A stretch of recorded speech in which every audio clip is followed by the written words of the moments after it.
नमस्कार मेरे प्यारे साथियों, हर हर महादेव। कैसे हैं आप सभी? मैं शेखर आप सभी का स्वागत करता हूं साइंस सेलेक्ट पे, जहां आप सभी को पता है कि आरआरबी, जेई और एएलपी और टेक्नीशियन की एग्जाम डेट्स अनाउंस हो चुकी हैं, है ना। और अब आप सभी को लग रहा होगा कि कुछ तो ऐसा हो जिससे हमारा पूरा सिलेबस कंप्लीट हो जाए। तो इसकी जिम्मेदारी, इसका बेड़ा मैंने उठा लिया है। और भाई, मैं आपको पढ़ा रहा हूं साइंस, है ना। मैं आपको पढ़ा रहा हूं साइंस यानी आपका विज्ञान, ठीक है। विज्ञान के सारे चैप्टर्स की, जैसे आज हमारा ये जो चैप्टर आपको दिख रहा होगा इलेक्ट्रिक करंट, वैसे ही सारे चैप्टर्स की वन शॉट में लेके आ रहा हूं आप सभी के लिए, ठीक है। आज मुझे ये मौका मिला है कि मैं आपको ये चैप्टर स्टूडियो से पढ़ाऊं। तो कैसे कैसे कुछ अरेंजमेंट की मैंने। तो ये चैप्टर आज हम ऐसे कंप्लीट करने वाले हैं और मैं पूरी कोशिश करूंगा कि बाकी के चैप्टर्स भी ऐसे मिले। अदरवाइज मैं आपको चैप्टर्स तो पढ़ाऊंगा, हो सकता है कि मेरा फेस आपको ना दिखे, ठीक है। तो चलिए बिना किसी देरी स्टार्ट करते हैं। ये पूरा चैप्टर बहुत शॉर्ट में रिवाइज करेंगे और हमारा पूरा का पूरा रेफरेंस जो होगा वो होगा एनसीईआरटी से, ठीक है। बहुत ही ज्यादा इंपॉर्टेंट बुक है। इसकी हर एक लाइन, है ना, हर एक लाइन अपने आप में एक क्वेश्चन है, ठीक है। तो सबसे पहले हम इस चैप्टर को पहले वन शॉट में कंप्लीट करते हैं और कुछ सेशंस में आपके लूंगा जिसमें एनसीईआरटी को लेकर हम सारे के सारे क्वेश्चंस को सॉल्व करेंगे, ठीक है। जितने भी क्वेश्चन आज तक हमारे आरआरबी में पूछे गए हैं, चाहे वो एएलपी के हों, चाहे जेई के चाहे जेई के हों, चाहे टेक्नीशियन के हो, या एनटीपीसी या ग्रुप डी में पूछे गए हों, जैसे भी क्वेश्चन होंगे, जिस भी चैप्टर के क्वेश्चन होंगे, सबको तोड़ेंगे बहुत अच्छे से। महादेव का नाम लेके शुरू करते हैं अपना चैप्टर, जिसका नाम है विद्युत धारा, ठीक है, यानी इलेक्ट्रिक करंट या फिर इलेक्ट्रिसिटी, ठीक है, जिसको आप ये कहते हो। आओ शुरू करते हैं। देखो, ये जो चैप्टर है हमारा, इसको समझने से पहले कहानी शुरू होती है सबसे पहले कंडक्टर्स और इंसुलेटर्स से, यानी सुचालक और कुचालक से, ठीक है। सुचालक क्या होते हैं? ऐसे पदार्थ होते हैं भाई मेरे, ऐसे मटेरियल्स होते हैं, ऐसे मटेरियल्स होते हैं जिससे, जिनसे जिनसे धारा प्रवाहित हो सकती है, प्रवाहित हो सकती है, ठीक है, हो सकती है। वैसे सारे मटेरियल्स को हम क्या कहते हैं? वैसे सारे मटेरियल्स को हम कंडक्टर कहते हैं।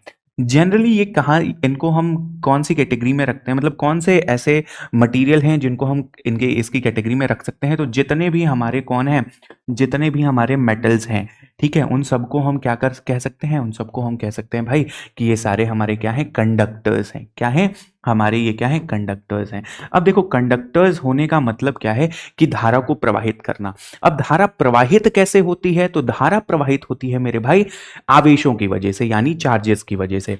और जितने भी मेटल्स होते हैं, इन सबके पास इलेक्ट्रॉन्स होते हैं, ठीक है, इलेक्ट्रॉन्स होते हैं। अब आप कहोगे कि भैया सबके पास इलेक्ट्रॉन होते हैं। दुनिया में जितना भी मैटर है तो वो एटम से बना हुआ है और हर एटम के पास इलेक्ट्रॉन्स तो होते ही हैं भाई साहब। इनके पास कुछ स्पेशल कैटेगरी के इलेक्ट्रॉन्स होते हैं जिनको हम कहते हैं भैया फ्री इलेक्ट्रॉन्स। जिनको हम क्या कहते हैं? जिनको हम कहते हैं फ्री इलेक्ट्रॉन्स। समझ में आ रही बात? क्या कहते हैं इनको? हम फ्री इलेक्ट्रॉन्स कहते हैं। फ्री इलेक्ट्रॉन्स यानी मुक्त आवेश कहते हैं, मुक्त इलेक्ट्रॉन्स कहते हैं। अब इन मुक्त इलेक्ट्रॉन्स की वजह से चार्ज क्या करता है, सॉरी, धारा क्या करती है? फ्लो करती रहती है, मूव करती रहती है, ठीक है। अच्छा, ये प्रॉपर्टी जिसके अंदर नहीं होगी उनको हम क्या कह देंगे? उनको हम कह देंगे भाई हमारे इंसुलेटर्स, ठीक है। इंसुलेटर क्या होते हैं? इंसुलेटर भाई मेरे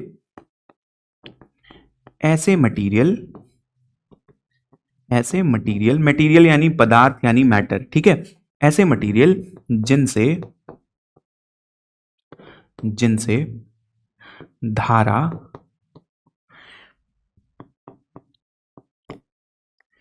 सॉरी यार, जिनसे धारा प्रवाहित नहीं हो सकती है, नहीं हो सकती है। समझ में आ रही बात? वैसे सारे मटेरियल्स को हम क्या कहते हैं? वैसे सारे मटेरियल्स को हम इंसुलेटर्स कहते हैं, ठीक है। जैसे हमारे जितने भी कौन है, जितने भी हमारे नॉन मेटल्स हैं, जितने भी हमारे क्या हैं? नॉन मेटल्स हैं, ठीक है, उनको हम क्या कहते हैं, उनको हम इंसुलेटर्स की कैटेगरी में रखते हैं। कार्बन हो गया, ऑक्सीजन हो गया, सल्फर हो गया, ये सारे हमारे क्या हैं, ये सारे के सारे हमारे नॉन मेटल्स हैं और इनसे आप धारा प्रवाहित नहीं कर सकते। इसीलिए हमारे जितने भी कंडक्टर के ऊपर, जैसे मान लो कि ये हमारा वायर है, जैसे मान लो मेरे भाई कि ये हमारा वायर है, ठीक है। अब इस वायर के ऊपर आप देखते हो वायर अंदर होता है और वायर के ऊपर क्या होती है, कवरिंग होती है। चलो हरे रंग की कवरिंग बना लेते हैं, तो ये कवरिंग होती है ना, ऐसा कवर होता है ऐसा, ठीक। ये रबड़ का, प्लास्टिक का, ये जितना भी रबर प्लास्टिक आप देख रहे हो या फिर ये जो भी मटेरियल आप देख रहे हो, ये क्या है, ये एक इंसुलेटर है, ठीक है। अंदर ये हमारा क्या है, ये हमारा वायर है। इसको मैं सही से बना के लिख दूं आपके लिए, ये हमारा क्या है भाई, ये हमारा वायर है, ठीक है। ये हमारा क्या है, ये हमारा वायर है, वायर यानी तार है, ठीक। और यहां पे हमारा ये जो हरा हरा आपको दिख रहा है, ये क्या है, ये हमारा इंसुलेटर है। ये क्या है, हमारा इंसुलेटर है। इंसुलेटर यानी कुचालक है। क्या है, कुचालक है। समझ में आ रही बात। तो कुचालक हम किसका बनाते हैं, हम नॉन मेटल्स का बनाते हैं, ताकि हमें क्या लगे, हमें करंट ना लगे, हमें शॉक ना लगे। समझ में आ रही है बात। तो ये चीज आपको दिमाग में रखनी है। अच्छा, लेकिन यहां पे भैया एक बहुत अच्छा क्वेश्चन आता है। बहुत अच्छा क्वेश्चन क्या आता है कि बताओ, आपको कुछ ऑप्शन दे देता है, आपको कुछ ऑप्शन दे देता है, ऐसे दे देता है भैया, सल्फर, सल्फर, कोल, ठीक है, यानी कोयला, ग्रेफाइट, ग्रेफाइट, और और क्या ले लें, फ्लोरीन। क्या ले लें, फ्लोरीन ले लेते हैं, ठीक है। ये हमारे कुछ ऑप्शंस में दे दिए हैं और आपसे पूछता है बताओ इनमें से कौन चालक है, इनमें से कौन चालक है, धारा का चालक कौन सा है। सल्फर है, कोल है, ग्रेफाइट है, फ्लोरीन है। बेटा ये देखो, ये जितने भी हैं ये सारे के सारे क्या हैं, ये सारे के सारे हमारे नॉन मेटल्स हैं। क्या है, ये सारे के सारे हमारे नॉन मेटल्स हैं। और अभी मैंने आपको पढ़ाया कि नॉन मेटल्स चालक नहीं हो सकते हैं, नॉन मेटल्स चालक नहीं हो सकते हैं। लेकिन एक ऐसा नॉन मेटल है जो क्या है, जो चालक का कार्य करता है। जो किसका कार्य करता है मेरे भाई, जो चालक का कार्य करता है। अब तुम कहोगे कि भैया ऐसा कौन सा नॉन मेटल पैदा हो गया जो चालक का कार्य करता है। तो देख मेरे भैया, ये जो ग्रेफाइटवा दिख रहा है तुमको, ये हमारा जो कौन दिख रहा है, ये जो हमारा ग्रेफाइटवा दिख रहा है, ये ग्रेफाइटवा ही चालक है। कैसे चालक है, देखो ये ग्रेफाइट का कुछ स्ट्रक्चर बना रखा है मैंने, ये भी हम ये आप देखोगे तो ये आपको एनसीईआरटी की बुक, अगर आपके पास टाइम हो तो कभी खोल के देखना, एनसीईआरटी की बुक में ये स्ट्रक्चर बना हुआ है, ठीक है। अब ये स्ट्रक्चर क्या बताता है कि यहां पे देखो, ये वाले जो इलेक्ट्रॉन्स हैं, ये वाला इलेक्ट्रॉन है ना, ये देखो ये वाला इलेक्ट्रॉन, ये वाला इलेक्ट्रॉन, ये इलेक्ट्रॉन्स ना कभी बॉन्ड नहीं बना पाते हैं। तो ये कैसे हो जाते हैं, ये सारे के सारे इलेक्ट्रॉन हो जाते हैं भाई मेरे फ्री। ये कैसे हो जाते हैं, फ्री। और इन्हीं फ्री इलेक्ट्रॉन्स की वजह से, इन्हीं मुक्त इलेक्ट्रॉन की वजह से, इन्हीं मुक्त इलेक्ट्रॉन की वजह से विद्युत धारा प्रवाहित कर पाता है। ये क्या कर पाता है, विद्युत धारा प्रवाहित कर पाता है। समझ में आ रही है बात, प्रवाहित कर पाता है। समझ में आ रहा है। तो इस तरीके से हमारा ग्रेफाइट क्या हो जाता है, नॉन मेटल होने के बावजूद भी ये एक चालक बन जाता है। तो अगर आपसे पूछता है कि कौन सा नॉन मेटल है ना, कौन सा अधातु हमारा विद्युत धारा का चालक है, तो आप बताओगे ग्रेफाइट। और ग्रेफाइट क्या है, तो ग्रेफाइट भैया है कार्बन। ग्रेफाइट क्या है, कार्बन है। तो कार्बन का कौन सा रूप, कार्बन का कौन सा रूप चालक होता है, तो कार्बन का ग्रेफाइट वाला रूप क्या होता है भाई, हमारा विद्युत धारा का चालक होता है। समझ में आ रही है बात, क्लियर हो रहा है। तो इस तरीके से आप इजीली बता सकते हो कि कार्बन का एक ऐसा रूप भी है, नॉन मेटल होने के बावजूद भी वो क्या करता है, वो चालक का कार्य करता है। समझ गए, क्लियर हो गई बात, आ जाओ।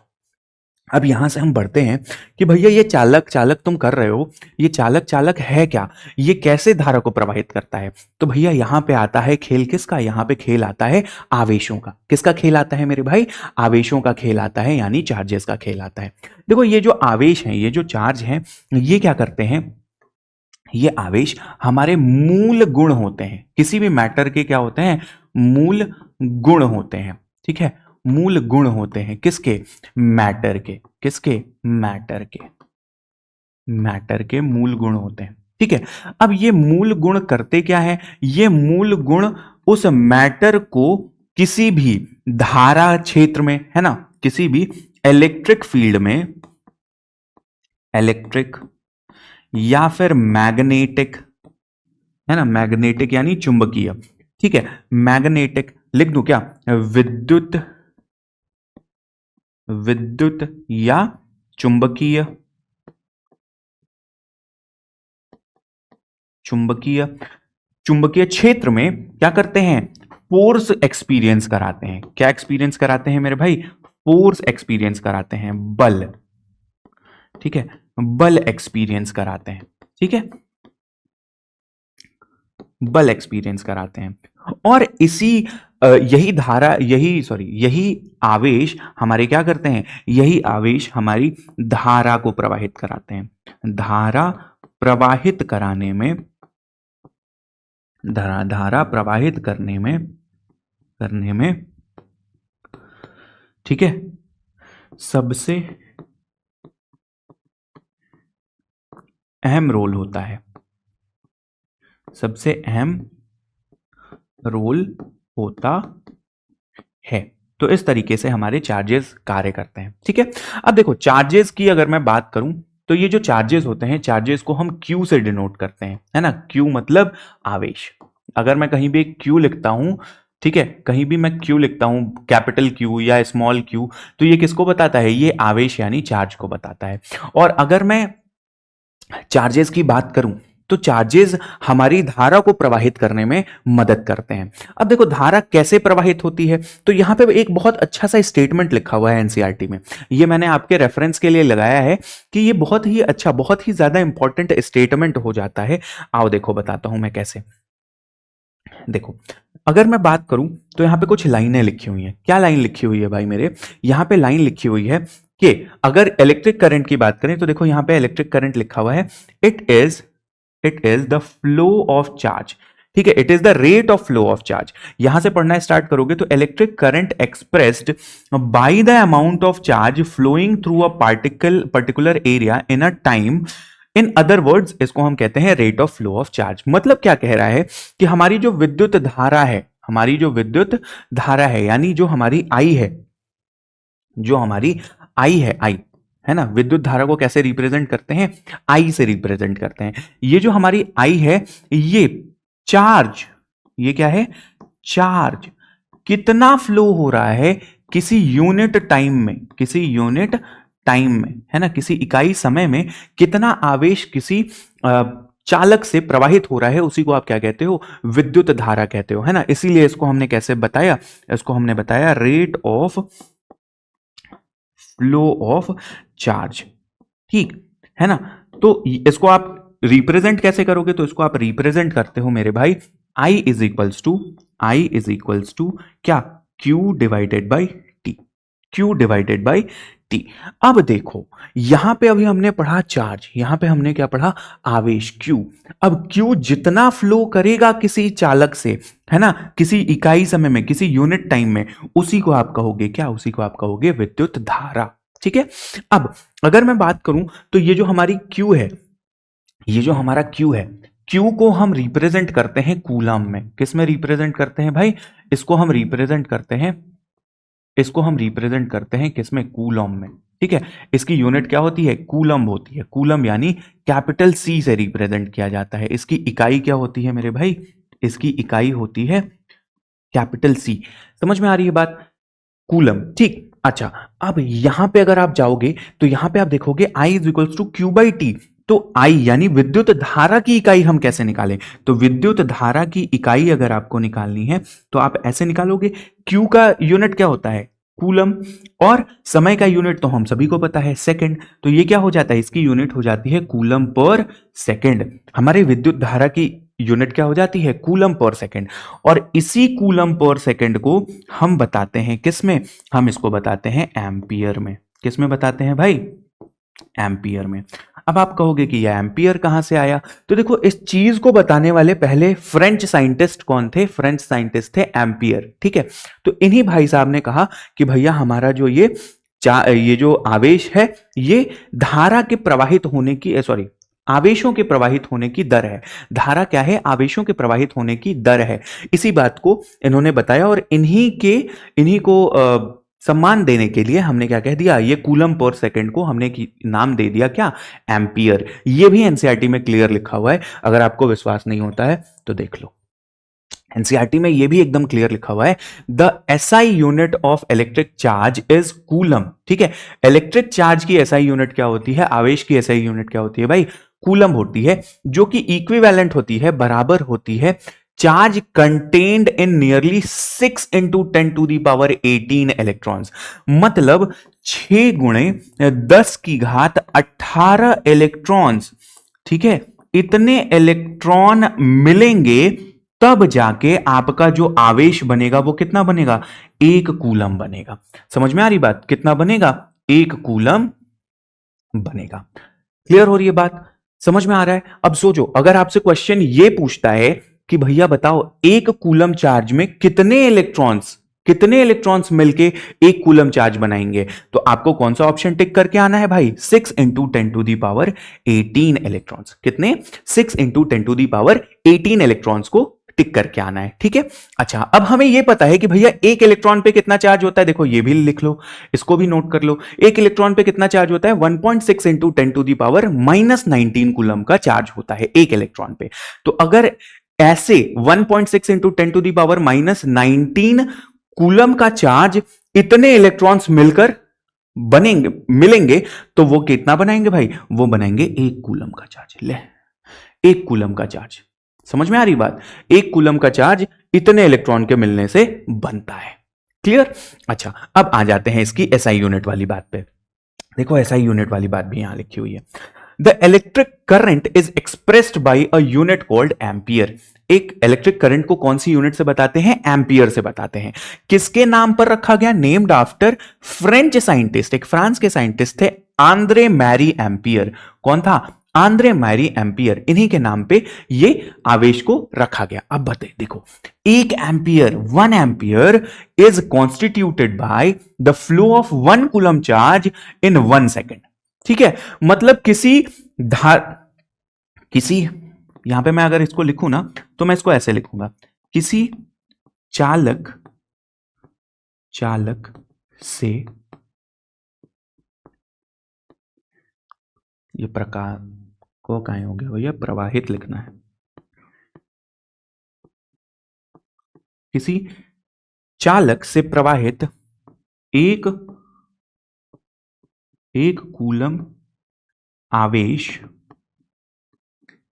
1 कूलम आवेश, ठीक है, 1 सेकेंड तक,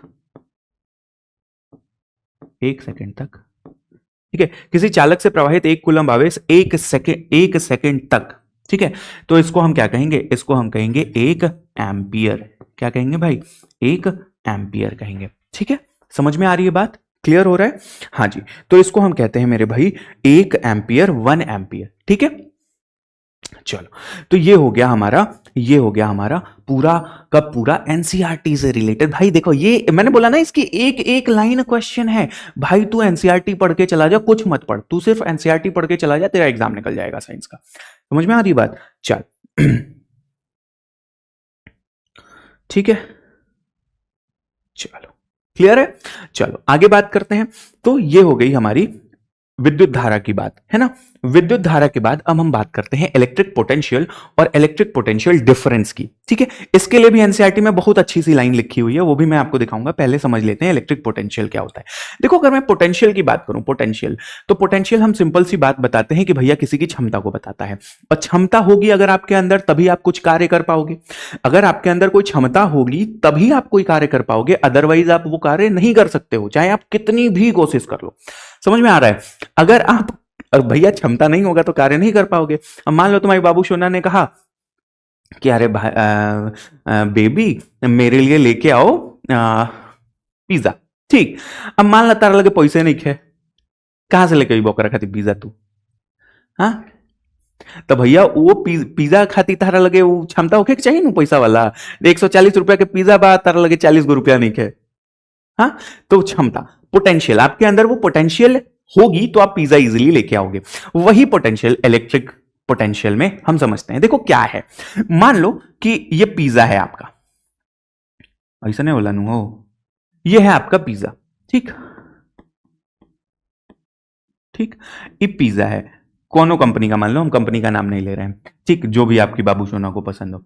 ये पिज्जा यहां से आपके बाबू का घर, बाबू का घर, ये तुम्हारी बाबू का घर है। ठीक, यहां से यहां तक जाने के लिए ये पिज्जा को चाहिए 140 रुपया। मान के चलते हैं कि 140 रुपया तुमका तुम्हारे पिज्जा को वहां से वहां तक पहुंचाने के लिए चाहिए। अब ले तोरा लगे 30 40 गो रुपया नहीं खेते, पिज्जा ऑर्डर कर दे बड़े, हाँ जाइयो जैसे ना जाइनू, तो भैया आपको कितना देना पड़ेगा? 140 रुपया देना पड़ेगा। मान लो कि ये 140 रुपया तुम्हारा क्या है? वर्क है। ये क्या है? तुम्हारा वर्क है। तो सिंपल सी बात अब मैं आपको बताता हूं, इस पिज्जा को अब तुम मान लो आवेश, इसको आप क्या मान लो? आवेश मान लो। ठीक, और ये बाबू के घर को आप मान लो, ये बाबू के घर को मान लो आप इलेक्ट्रिक फील्ड, क्या मान लो? इलेक्ट्रिक फील्ड मान लो। ठीक, बाबू के घर को क्या मान लो? इलेक्ट्रिक फील्ड मान लो।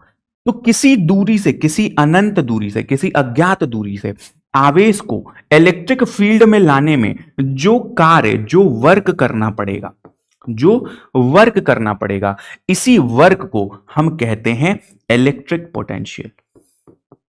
इसको क्या कहते हैं? इलेक्ट्रिक पोटेंशियल कहते हैं। ठीक है, इसको क्या कहते हैं? इलेक्ट्रिक पोटेंशियल कहते हैं। इलेक्ट्रिक पोटेंशियल यानी विद्युत विभव कहते हैं, विद्युत विभव कहते हैं। इसको क्या कहते हैं? इसको विद्युत विभव कहते हैं। समझ में आई विद्युत विभव वाली कहानी? क्या है? आवेश को किसी एक जगह से इलेक्ट्रिक फील्ड के अंदर लाने में जितना कार्य करना पड़ रहा है, दैट वर्क इज कॉल्ड विद्युत विभव यानी इलेक्ट्रिक पोटेंशियल। समझ में आ गया? तो भैया होना चाहिए ना उतना कार्य करने की क्षमता, तो भैया जो कार्य आपको करना पड़ रहा है वो है विद्युत विभव। लेकिन यहां पे कंडीशन क्या आती है? पोटेंशियल डिफरेंस की। देखो इलेक्ट्रिक करंट कैसे फ्लो करता है? इस विभव की वजह से नहीं करता है, इस डिफरेंस की वजह से करता है। समझ में आ रही है बात? अब ये डिफरेंस क्या है? आओ देखो, बहुत अच्छा सा एग्जाम्पल दिया हुआ है एनसीईआरटी में। अच्छा ये तो चलो यहीं पे समझा देता हूं। ठीक, ये चीज हो गई ना। आओ इसके लिए मैं एक अलग से आपको एंड में लेके चलता हूं, इसको अभी पढ़ लेंगे। पावर हो गया, हाँ यहां पे देखो पोटेंशियल डिफरेंस क्या है? पोटेंशियल डिफरेंस क्या है? देखो पोटेंशियल डिफरेंस को अगर हम समझे तो पहले इसके लिए हम समझ लेते हैं करंट को, आई को, है ना। इसको, ये क्या है हमारा?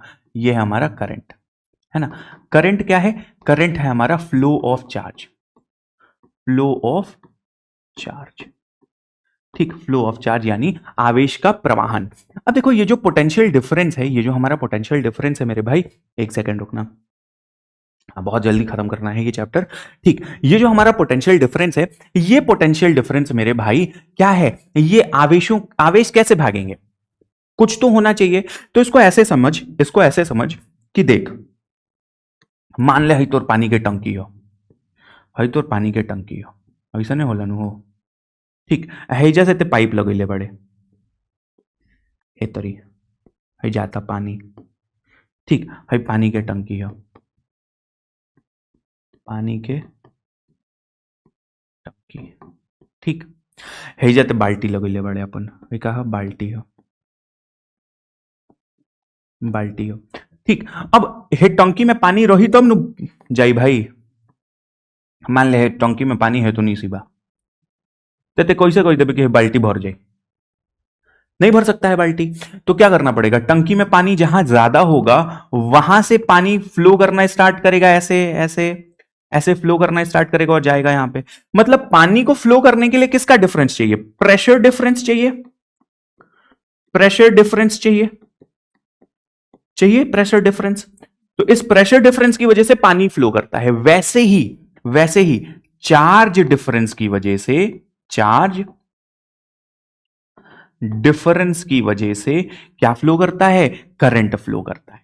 चार्ज डिफरेंस की वजह से क्या फ्लो करता है, करंट फ्लो करता है, करंट फ्लो करता है। ठीक है, जैसे यहां पे प्रेशर लग रहा था वैसे ही यहां पे क्या लग रहा है, पोटेंशियल लग रहा है।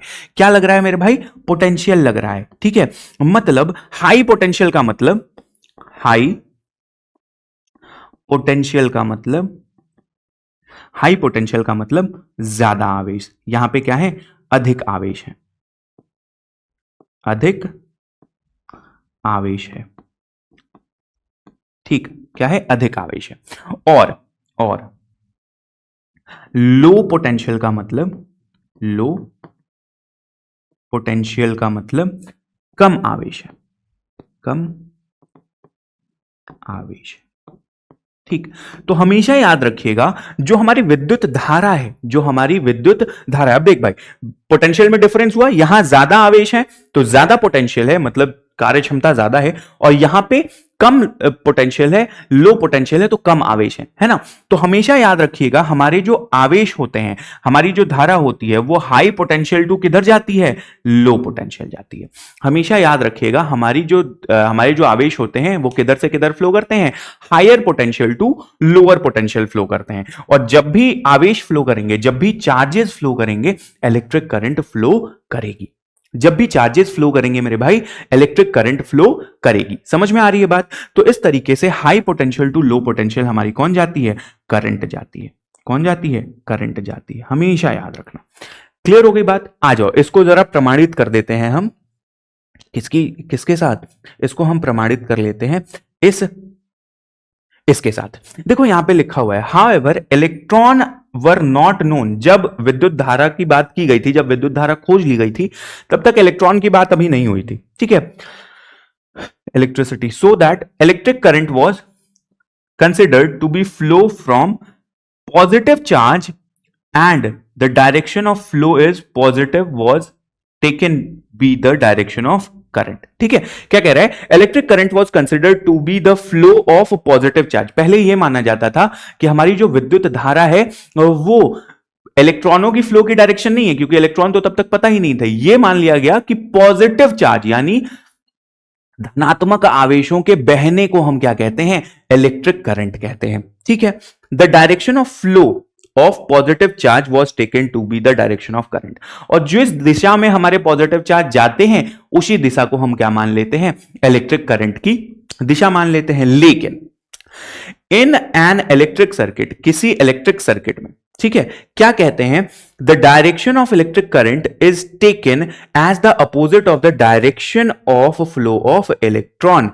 ठीक है, क्या मान लेते हैं भाई, ये देखो एक इलेक्ट्रिक सर्किट में direction of flow of current विद्युत धारा की प्रवाह की दिशा को हम कैसा मानते हैं, अपोजिट, उल्टा मानते हैं, विपरीत मानते हैं, to the direction of flow of electron, electron के फ्लो की डायरेक्शन के विपरीत मानते हैं। ठीक है, अब आओ जरा यहां आ जाओ, देखो विभव समझ में आया, विभवांतर समझ में आ गया। अब यहां पे अगर मैं बात करूं विद्युत परिपथ की, यानी विद्युत इलेक्ट्रिक सर्किट की, तो ये क्या है, ये वह पथ है, वह पथ है, वह पथ है जिससे धारा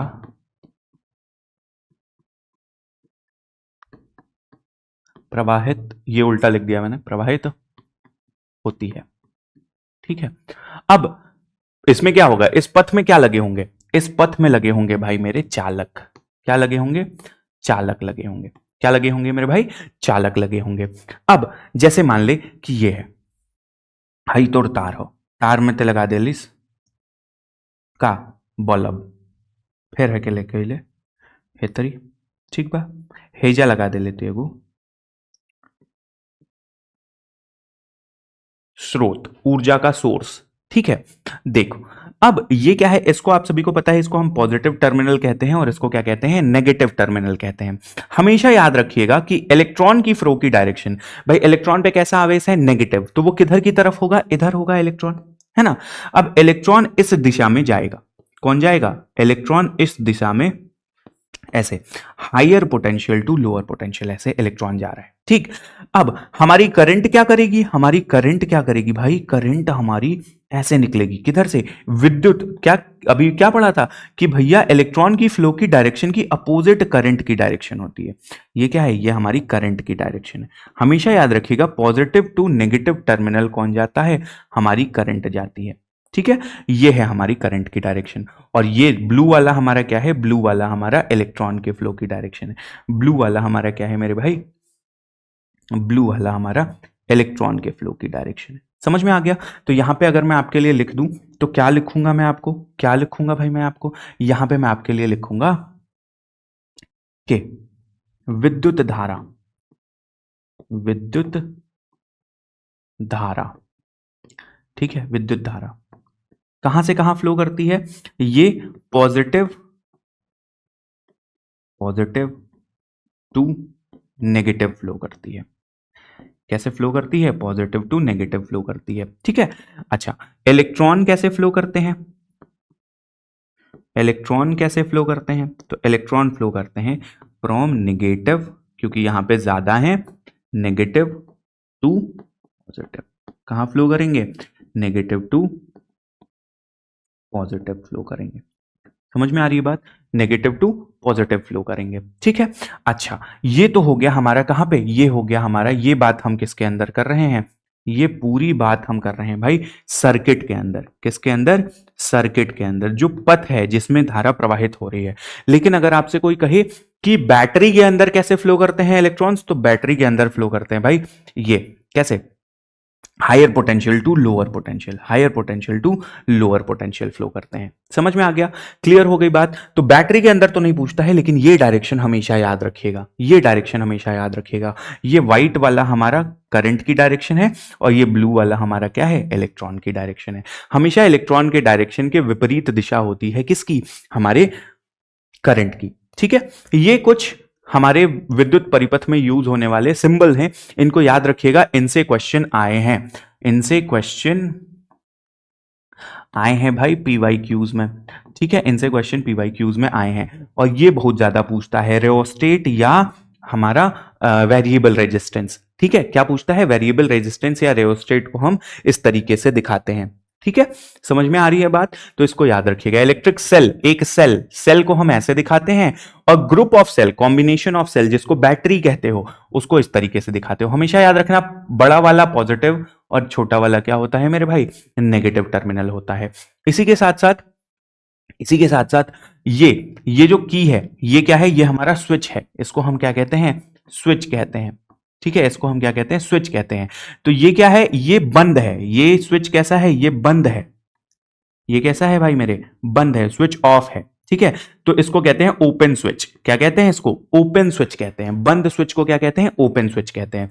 और जब आप स्विच को चालू कर देते हो तो उसको क्लोज कहते हैं ठीक है। इसको ये क्या है ये हमारा चालू है ये हमारा क्या है चालू है। तो चालू स्विच को आप क्या कहते हो क्लोज स्विच कहते हो ठीक। अगर कहीं पे सर्किट आके ज्वाइन हो रहा है ना दो तार आके ज्वाइन हो रहे हैं तो उसको ऐसे दिखाते हैं ठीक। अगर क्रॉस कर रहे हैं मान लो एक तार है उसके ऊपर से ये तार ऐसे चला गया तो उसको ऐसे दिखाते हैं क्रॉसिंग को ठीक है। इलेक्ट्रिक बल्ब को ऐसे दिखाते हैं रेजिस्टेंस प्रतिरोध को ऐसे दिखाते हैं।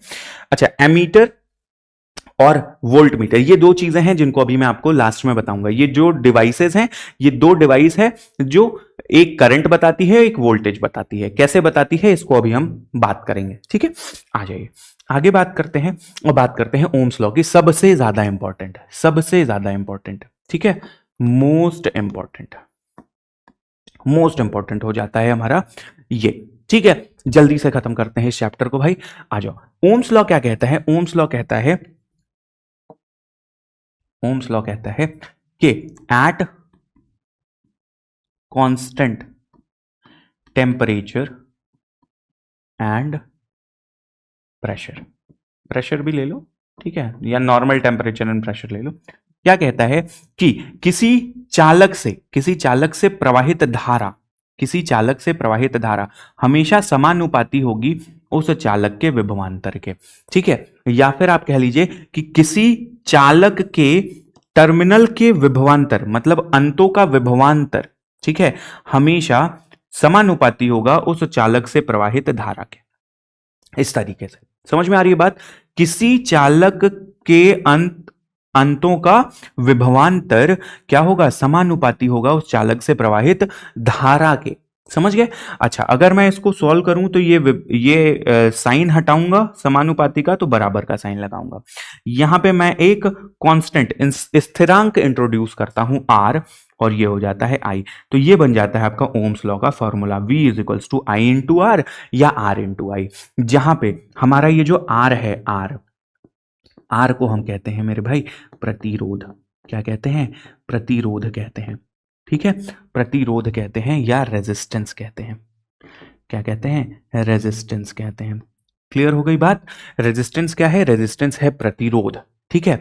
अब ये प्रतिरोध क्या है? प्रतिरोध भाई सिंपल सी अगर मैं बात बताऊं तो देख, प्रतिरोध है कि भैया किसी भी कार्य को करने से रोकना, ठीक है। प्रतिरोध का मतलब है किसी भी कार्य को करने से रोकना। अब इस सर्किट के अंदर क्या हो रहा है? करंट फ्लो कर रही है, तो करंट को रोकने का जो कार्य करता है वो कौन करता है? प्रतिरोध करता है, उस करंट को कंज्यूम करके, ठीक है।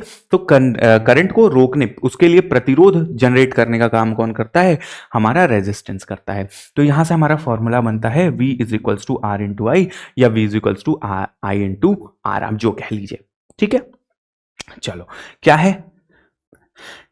टर्मिनल के मतलब अंतों के विभवांतर समानुपाती होता है किसके? उस चालक से प्रवाहित धारा के। ये है हमारा ओम्स लॉ। इसके लिए एक IA यानी पोटेंशियल डिफरेंस करंट के बीच में एक ग्राफ बनाते हैं हम, जो कि क्या कह रहा है? समानुपाती है, तो कैसा लाइन मिलता है आपको? स्ट्रेट लाइन मिलती है ना। हर पॉइंट पे आपको ये समानुपाती मिलेगा, स्ट्रेट लाइन मिलेगा, ये याद रखिएगा। ये ग्राफ इंपॉर्टेंट हो जाता है, ये ग्राफ क्या है? इंपॉर्टेंट है। ये ग्राफ भी हमारा बहुत ज्यादा इंपॉर्टेंट है। आगे बढ़ते हैं, बात करते हैं हमारे रेजिस्टर्स की प्रणाली, यानी प्रतिरोधों को हम कैसे जोड़ेंगे उसकी प्रणाली की बात कर लेते हैं। तो देख भाई, ये जो प्रतिरोध है, ये प्रतिरोध दो तरीके से जोड़े जा सकते हैं, एक तो इस तरीके से या एक इस तरीके से। इसको हम कहते हैं सीरीज। क्या कहते हैं? सीरीज, है ना। इसको श्रेणी क्रम कहते हैं, श्रेणी क्रम कहते हैं, ठीक। और ये क्या है? ये हमारा पैरेलल है, पैरेलल है। इसको समांतर क्रम कहते हैं, समांतर क्रम कहते हैं। समझ में आ गई बात? तो इस तरीके से ये दो प्रकार की प्रणालियां होती हैं। आओ इसको थोड़ा समझ लेते हैं डिटेल में, ठीक। ये है हमारा श्रेणी क्रम। श्रेणी क्रम में हमेशा याद रखना कि हमारा पोटेंशियल डिफरेंस अलग अलग होता है, मतलब इसका V अलग होगा, इसका V अलग होगा। तो मान लो इसके V को V1 कह दिया और इसके V को V2 कह दिया, ठीक है।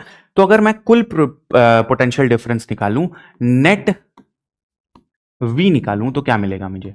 V1 प्लस V2, यही मिलेगा ना।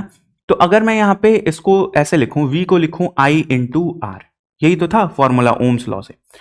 ओम्स लॉ क्या कह रहा था कि भैया V is equals to I into R, तो V की जगह आई इंटू आर लिख दिया। यहां पे क्या लिखूंगा? यहां पे क्या लिखूंगा? I इंटू R1, क्योंकि इसका प्रतिरोध क्या है? इसका प्रतिरोध अलग है, इसका प्रतिरोध अलग है, R2 है। तो भाई करंट तो एकदम सेम फ्लो हो रही है, करंट क्या हो रही है? सेम फ्लो हो रही है ना। करंट में तो कोई डिफरेंस आ ही नहीं रहा है ना। तो करंट तो हमारी बराबर है, तो I तो कांस्टेंट है, प्लस I इंटू R2। भाई ये बताना नहीं चाहिए, लेकिन फिर भी मैं बता रहा हूं। अब यहां से अगर तू देखेगा तो I इंटू आर, यहां से I कॉमन हो जाएगा, बच जाएगा R1 प्लस R2। I से I कैंसिल भइल, क्या बचल? R is equals to R1 plus R2, ठीक। तो ये फॉर्मूला हो गया नेट रेजिस्टेंस निकालने का हमारा सीरीज में। और उसी तरीके से अगर तू पैरेलल में देखेगा तो भाई देख, करंट ऐसे जा रही है, ऐसे जा रही है, ऐसे जा रही है, लेकिन करंट यहां चली गई I1 और यहां चली गई I2। भाई यहां से डिवाइड हो गई ना, I यहां तक आई थी, यहां से आके क्या हो गई, यहां से आके डिवाइड हो गई, तो I1 और I2 चली गई। लेकिन अगर यहाँ पे पोटेंशियल डिफरेंस देखेगा तू, तो यहाँ पे पोटेंशियल डिफरेंस कांस्टेंट है दोनों का। टर्मिनल पे पोटेंशियल डिफरेंस क्या है, कांस्टेंट है। तो यहाँ पे क्या चेंज हो रहा है भाई, मेरा I चेंज हो रहा है। क्या चेंज हो रहा है, मेरा I चेंज हो रहा है। तो यहां पे मैं लिख सकता हूं I is equals to I1 plus I2। तो I इज इक्वल्स टू क्या हो जाएगा, V upon R 1 plus V upon R 2। क्या कांस्टेंट है, V कांस्टेंट है। I को मैं लिख सकता हूं V अपॉन R, यहां से V कॉमन ले लिया तो ये हो गया 1 upon R1 plus 1 upon R2। ठीक, तो ये क्या हो गया, V से V कैंसिल हो गया, बचा 1 upon R is equals to 1 upon R1 plus 1 upon R2। तो ये तुम्हारा हो जाता है पैरेलल में। पैरेलल में रेजिस्टेंस निकालने का फॉर्मूला क्या हो जाता है, 1 upon R1 is equals 1 upon R is equals to 1 upon R1 plus 1 upon R2। अगर 3-4 है तो वैसे ही जोड़ते चले जाएंगे। ठीक, अब यहां पे एक चीज आती है, क्या आती है, रुक जा, यहां पे एक चीज आती है कि R की यूनिट क्या होती है। R की यूनिट क्या होती है, तो ओम्स लॉ से अगर हम जाएं तो R की यूनिट क्या हो जाएगी, क्या हो जाएगी, V अपॉन I। यही फॉर्मूला मिलेगा। V की यूनिट होती है वोल्ट और I की यूनिट होती है एम्पियर। तो वोल्ट पर एम्पियर यही होगा ना, वोल्ट पर एम्पियर। इसी वोल्ट पर एम्पियर को हम कहते हैं भाई ओम। क्या कहते हैं, ओम। और इसको ओमेगा से दिखाते हैं। इसको किससे दिखाते हैं, ओमेगा से दिखाते हैं। तो R की यूनिट क्या हो जाती है, ओम यानी ओमेगा। ठीक है, रेजिस्टेंस की यूनिट क्या हो जाती है, ओम यानी ओमेगा हो जाती है। वोल्टेज की यूनिट क्या होती है, वोल्ट। पोटेंशियल डिफरेंस की यूनिट क्या होती है, वोल्ट होती है। चल आगे बढ़ते हैं, हम बात करते हैं heating effect of magnetic current. अब तुम्हें पता है कि ये आवेश, इस चार्ज, इस तार से ऐसे आवेश जा रहा है, इस तार से ऐसे आवेश जा रहा है। तो जा रहा है तो भाई मूव करेगा तो एक दूसरे से टकराएगा भी, मूव करेगा तो एक दूसरे से क्या होगा, टकराएगा। और टकराएगा तो इनके बीच में क्या होगा, ये एक इलेक्ट्रॉन, ये दूसरा इलेक्ट्रॉन जब एक दूसरे से टकराएंगे तो इनमें क्या लगेगा, फ्रिक्शन होगा। क्या होगा, फ्रिक्शन होगा, यानी घर्षण होगा। रुक जो रे भैया,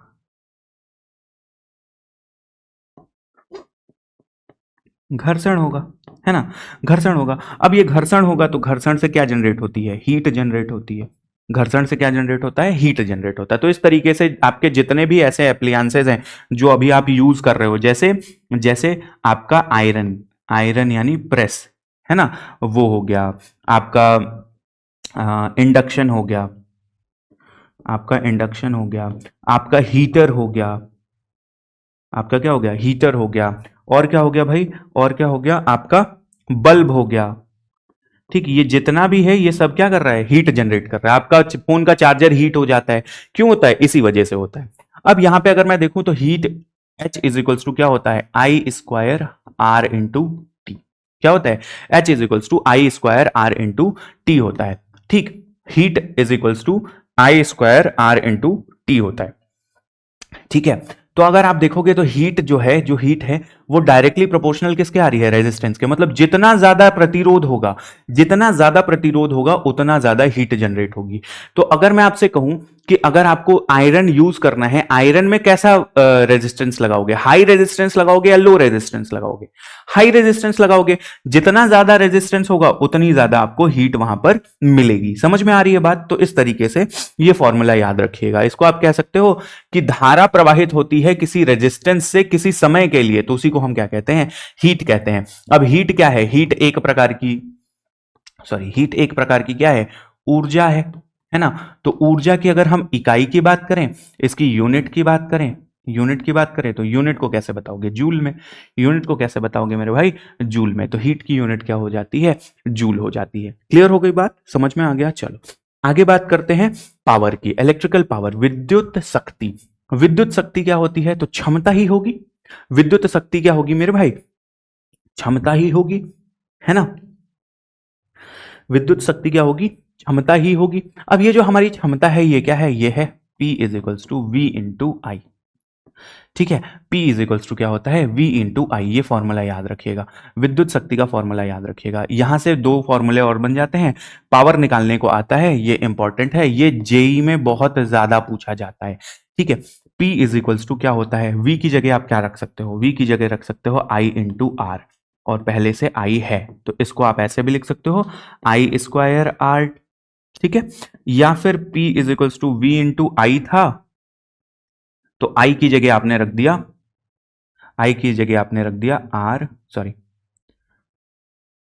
V अपॉन R रख दिया, तो V इंटू V स्क्वायर हो गया, तो ये हो जाएगा V स्क्वायर अपॉन R। ये दो तीन फॉर्मूले आपको मिल जाते हैं पावर के, ठीक है, याद रखिएगा। अच्छा, यहां से अगर इसकी यूनिट की बात करें तो यूनिट होती है इसकी वॉट। विद्युत शक्ति की यूनिट क्या होती है मेरे भाई? वॉट होती है, ठीक है। अच्छा, आपके घर में जो करंट आता है वो आप कैसे लेके आते हो? तो वो लेके आते हो आप किलो वॉट आवर में, मतलब कितनी ऊर्जा आपने कंज्यूम की कितने घंटे तक, समझ में आ रही बात? तो ये होता है किलो वॉट आवर, ठीक है। किलो वॉट आवर क्या होता है? ये एक यूनिट को कहते हैं, ठीक है। एक यूनिट बराबर कितना होता है? 1 किलोवाट आवर होता है। एक यूनिट बराबर क्या होता है? जो आप अपने घर पे यूनिट लगाते हो वो क्या होता है? वो 1 किलोवाट आवर होता है, ठीक है। ठीक, चल मेरे भाई, अगर मैं इसको देखूं तो अगर इसको जूल में कन्वर्ट करना है तो कैसे करोगे?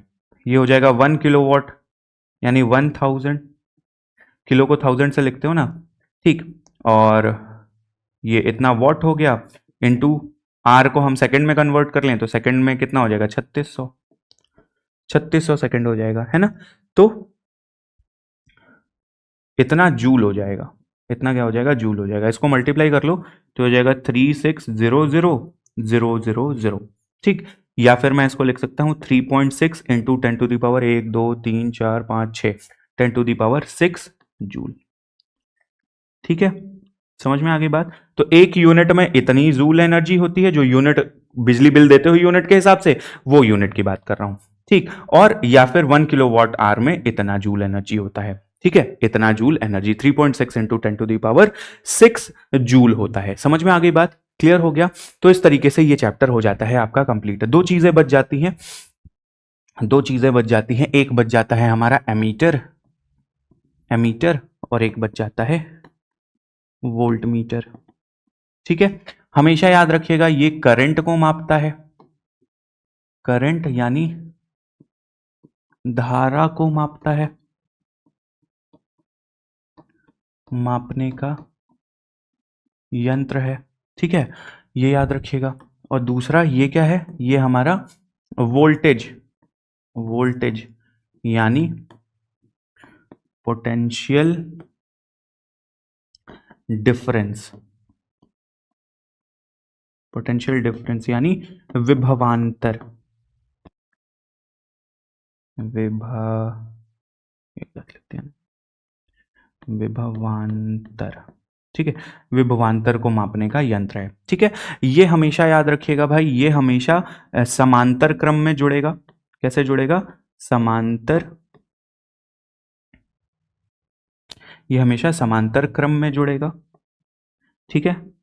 किसके साथ? रेजिस्टेंस के साथ, रेजिस्टेंस के साथ, ठीक है। समांतर क्रम में जुड़ेगा। और ये कैसे जुड़ेगा? ये श्रेणी क्रम में जुड़ेगा, श्रेणी क्रम में। किसके साथ?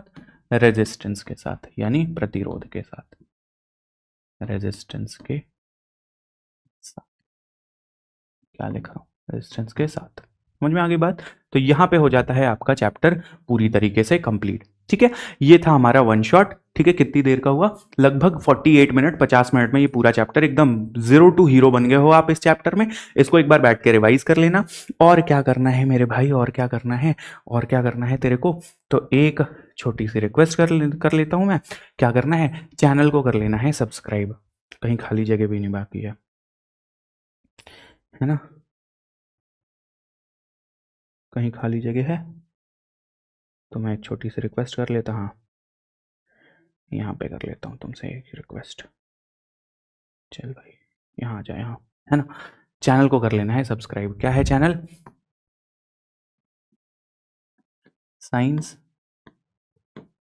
सेलेक्ट, साइंस सेलेक्ट, ठीक है।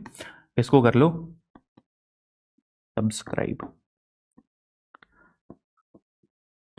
सब्सक्राइब, ठीक है। इसको सब्सक्राइब कर लो, वीडियो को कर दो, वीडियो को कर दो शेयर, वीडियो को क्या कर दो, शेयर कर दो। क्लियर हो गई बात, समझ में आ गया? तो मिलते हैं आप सभी से अगले वीडियो में, तब तक के लिए मस्त रहिए, मगन रहिए। हर हर महादेव, जय श्री राम, जय हिंद। चलिए।